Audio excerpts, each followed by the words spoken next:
Let me show you how to fix WhatsApp not sending photos or videos. Now, if you're trying to send a photo or a video to a friend or a family member, but it's not sending or not working, I'll show you how to fix it. But first, hit the subscribe button down below. It really helps me out. Thanks, guys. Now, the first thing you're going to do is, if you have the WhatsApp app open on your iPhone or Android, let's just completely close out of that app. After you've closed out of that app, let's swipe down from the top right to get to your control center. From here, we're going to check to see if there's an issue with your internet connection. So toggle airplane mode on. This will disconnect from your Wi-Fi, Bluetooth, and cell data. And then we're just going to toggle it back off just to reconnect to everything. After you're connected to everything, let's just go back into the WhatsApp app and see if you're able to send and receive those photos. If you are, then you can just tap on photos. They should all load normally here. However, let's say that doesn't work for you. The next thing you're going to do is go into the settings app on your iPhone or Android. And we're going to just tap on General, scroll down, and VPN and Device Management. Let's check to see if we're connected to a VPN network. A lot of times this can cause issues. So if you are connected to a VPN, just make sure you disconnect from that VPN.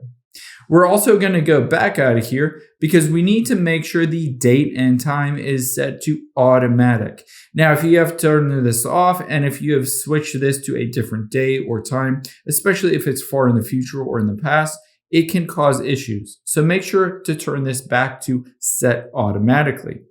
Now, if either of these don't work, let's go back to the very beginning of your settings. Let's go to General, and then from here, iPhone storage. We're going to just scroll down until we find that WhatsApp app on this list here. And the nice thing is we can offload this app and reinstall it.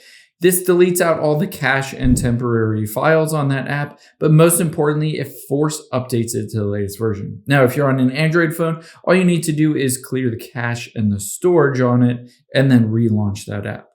If it's still not working to send and receive those photos, you're going to check to see if there's an issue with WhatsApp itself. So to do that, let's just open up a web browser here, and we're going to just type in "is WhatsApp down?"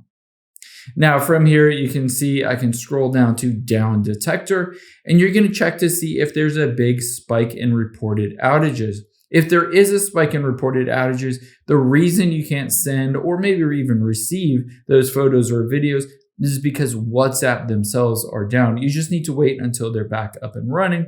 After they are back up and running, you should be able to go into WhatsApp and send and receive all those photos.